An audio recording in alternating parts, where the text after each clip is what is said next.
What's up, everyone? This is Zain Alvi, and welcome to the second and final episode of the Hoopzilla Draft Guide for this coming season, where I'll prepare you for your draft and the overall complete strategy using a simplified approach to building on the first couple of rounds of your draft that we talked about last time. So once you've made the first couple of picks and you've kind of outlined a basic strategy for your team, the next move is to go down your draft board rankings and make sure you're making the best available selection. That's right. If you pick the best available player and you do that using a simplified tier system where you go down the list of players and you break them down into tiers to distinguish them, even if they have very similar overlapping skill sets. So let's say you're confused between LaMarcus Aldridge and Marvin Bagley. So Bagley is a young player with promising upside, but since LaMarcus Aldridge is the one with more overall cumulative value to bring to the table, Aldridge would be in a higher tier than Bagley. And also, like, you kind of use this strategy for all positions as you move down the middle rounds of your draft to sort of build a team that's just offers the best value, the best available player based on this simplified tier system.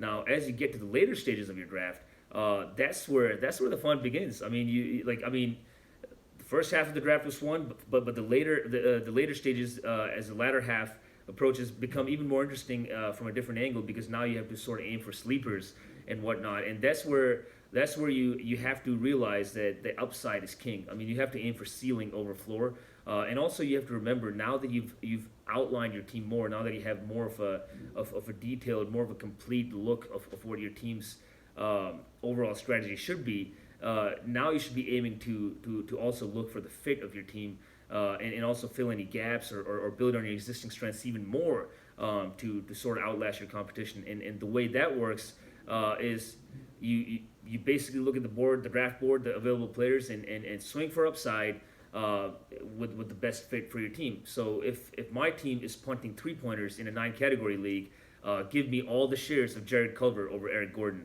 And that's sort of how you should approach your drafts as they're coming up as well. I wish you all the very best in your upcoming drafts, and it should be a pretty fun process, especially with all the information that we're equipped with.